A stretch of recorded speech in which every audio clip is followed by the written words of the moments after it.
दूर किसी जंगल में एक रानो चिड़िया रहती थी। वो बहुत अच्छी चिड़िया थी। वो बहुत मेहनती चिड़िया थी। उसका पति कुछ दिन पहले एक हादसे में मर गया था। रानो चिड़िया अब घोंसले में अकेली ही थी और साथ में उसका अंडा था, जिसमें से कुछ दिनों तक बच्चा निकलने वाला था। लेकिन अब रानो चिड़िया की सेहत बहुत खराब थी। ऐसे ही वो एक दिन तोते के पास जाती है। तोते जी, मेरी सेहत ठीक नहीं है। मुझे हर समय चक्कर ही आते रहते हैं। आप मुझे कोई दवा दे दें जिससे मैं ठीक हो जाऊं।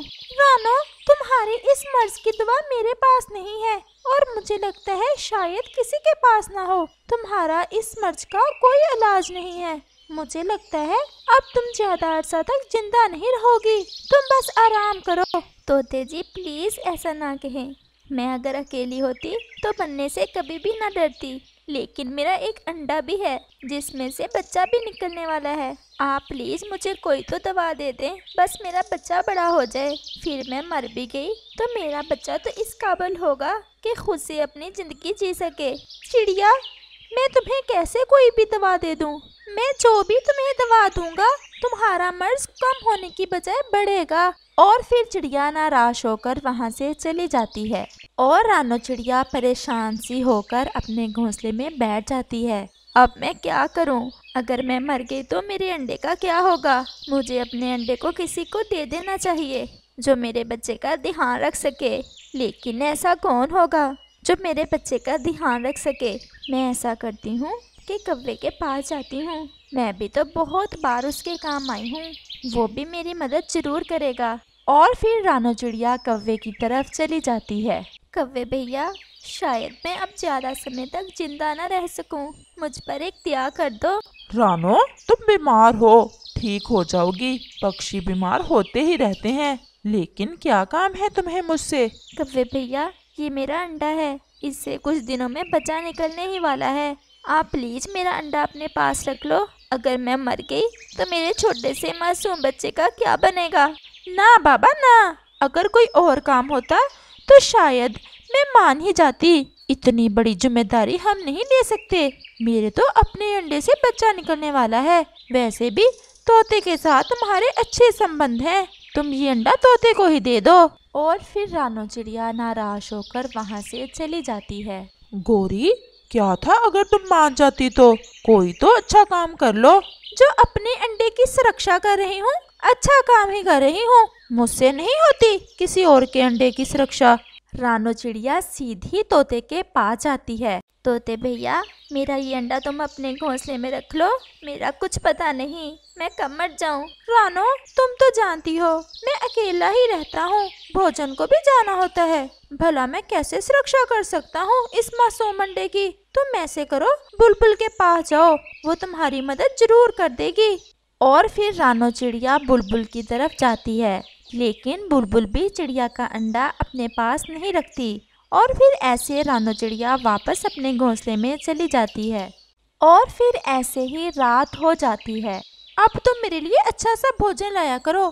सारा दिन अंडे पर बैठ बैठ कर बहुत कमजोर हो गई हूँ मैं। जिस दिन से तुमने अंडा दिया है, मेरे हिस्से का भोजन भी तुम ही खा रही हो। कमजोर कैसे हो रही हो तुम? मुझे तो उस चिड़िया पर बहुत दया आ रही है। गोरी, सारी उम्र चिड़िया का भोजन चुरा चुरा कर खाया है। अगर मुझे तुम्हारा डर न होता तो मैं रानो चिड़िया से उसका अंडा ले लेता। अगर इतनी ही दया आ रही है तो चिड़िया के पास ही चले जाओ तुम। और फिर ऐसे वो सो जाते हैं।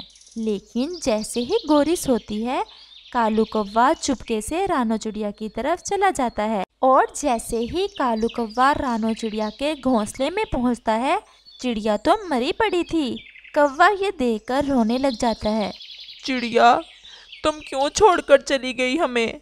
रानो चिड़िया, तुम तो चली गई, लेकिन अब मैं तुम्हारे अंडे की सुरक्षा जरूर करूँगा और तुम्हारे आने वाले बच्चे को अच्छे से पालू पोसूंगा। और फिर कालू कौवा रानो चिड़िया का अंडा उठाकर वापस चला जाता है। गोरी तो गहरी नींद सोई हुई होती है। कालू कौवा चुपके से अंडा अपने अंडे के पास ही रख देता है और सो जाता है। और फिर सुबह हो जाती है, लेकिन कालू कौवा अभी तक सोया हुआ था। कालू, ओए कालू, उठो, ये दूसरा अंडा क्या तुमने दे दिया? उठो, जल्दी से उठो कालू। और कालू कौवा तुरंत उठकर बैठ जाता है और वो अपने मन में ऐसे सोचता है, अगर मैंने गोरी को इस अंडे के बारे में बताया तो गोरी तो मुझे छोड़ेगी नहीं। गोरी, ये तो बहुत खुशी की बात है, तुमने ही दिया होगा ये अंडा भी। उठाओ और फेंको इस अंडे को घोंसले से बाहर। मुझे सब पता है तुम्हारी चालाकियों का। तुमने रानों का अंडा हिला कर रखा होगा। हाँ, रखा है। हर समय मुझे डराती ही रहती हो। आखिर पति हूँ तुम्हारा, जरा सी भी इज्जत नहीं करती हो तुम मेरी। गोरी जैसे ही अंडे को उठाकर फेंकने लगती है तो वो कहती है, कौन सा अंडा है चिड़िया का? मुझे क्या पता, साथ साथ ही तो पड़े हैं, तुम खुद ही देख लो।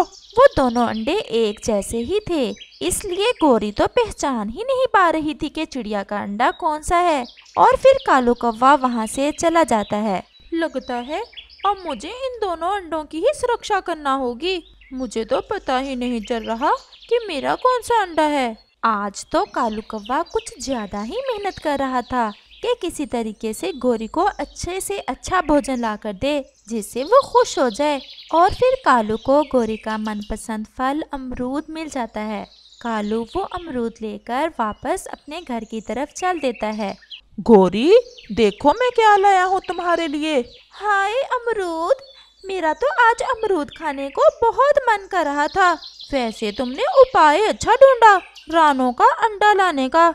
ऐसे तो तुम मान नहीं रही थी। मुझे भी कालू कहते हैं, मेरे जैसा दिमाग किसी पक्षी में नहीं। अच्छा ठीक है, मैं अब इन दोनों अंडों की ही सुरक्षा करूंगी। लेकिन तुम शाम होते ही भोजन लेकर वापस आ जाया करो। रोज एक चील आकर चक्कर लगाती है घोंसले के। तुम चिंता ना करो, मैं कल से शाम से पहले ही आ जाया करूँगा। और फिर ऐसे ही दिन और रात गुजरते गए। और फिर एक सुबह एक अंडे से बच्चा बाहर आता है और वो चिड़िया का बच्चा था। और गोरी जल्दी से उस बच्चे को अपने पंखों में छुपा लेती है। गोरी, कितना सुंदर है ये बच्चा। कालू, सच पूछो तो मुझे भी बहुत ज्यादा प्यार हो गया है इस बच्चे से। मुझे ऐसा लग रहा है कि जैसे ये बच्चा मेरे अंडे से ही निकला है। अब तुम जल्दी से भोजन ले आओ। मुझे ऐसे लग रहा है कि शाम तक हमारा दूसरा बच्चा भी अंडे से निकल आएगा। और फिर कालू कौवा भोजन की तलाश में चला जाता है। कालू कौवे को एक पेड़ पर तोता बैठा दिखाई देता है और कालू कौवा भी उसके पास जाकर बैठ जाता है। कालू, रानू चिड़िया तो मर गई, लेकिन मुझे एक बात का बहुत अफसोस है। क्या बात है मिट्ठू, मुझे भी तुम बहुत नाराज लग रहे हो। रानू मेरे पास अपना अंडा लेकर आई थी कि मैं उसके अंडे को अपने पास रख लूं, लेकिन मैंने उसकी मदद नहीं की। बस यही बात मुझे हर समय परेशान करती रहती है। मिट्ठू, जैसे भी की, लेकिन मैंने चिड़िया की मदद की थी और मैंने वो अंडा अपने घोंसले में रख लिया था। क्या सच में कौवे? हाँ, अब तो आज उस अंडे से एक छोटा सा चिड़िया का बच्चा भी निकल आया है। तुम मेरे साथ जाकर देख सकते हो। ये सुनकर तोता बहुत खुश हो जाता है। तो फिर चले, मुझे जल्दी से देखना है उस चिड़िया के बच्चे को। मुझे अभी भोजन भी तलाश करना है, थोड़ी देर रुक जाओ। तुम भोजन की चिंता ना करो, ये देखो मेरे पास फल है, ये तुम भी खा लेना और वो बच्चा भी यही खा लेगा। और फिर वो दोनों वहाँ से चले जाते हैं। वो जैसे ही घोंसले में पहुँचते हैं तो कालू को तो एक और भी खुशी मिलती है, क्योंकि आज उसका अपना बच्चा भी अंडे से निकल आया था। कालू, देखो हमारा बच्चा कितना सुंदर है, बिल्कुल मेरे जैसा ही लग रहा है। वो सब बहुत खुश थे। कालू और गोरी, मैं हर रोज शाम को फल दे जाया करूँगा तुम्हारे लिए और इस चिड़िया के बच्चे के लिए। शायद ऐसे ही मेरे मन को थोड़ी शांति मिल सके। और तुमने बहुत अच्छा किया जो सुरक्षा की इस चिड़िया के अंडे की।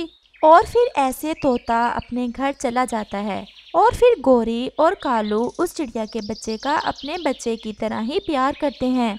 और बाकी पक्षी भी उस बच्चे का बहुत प्यार करते हैं और हर रोज तरह तरह के फल उसके लिए लेकर आते हैं। अब तो गोरी कौवी और कालू कौवा कुछ ज़्यादा ही खुश थे।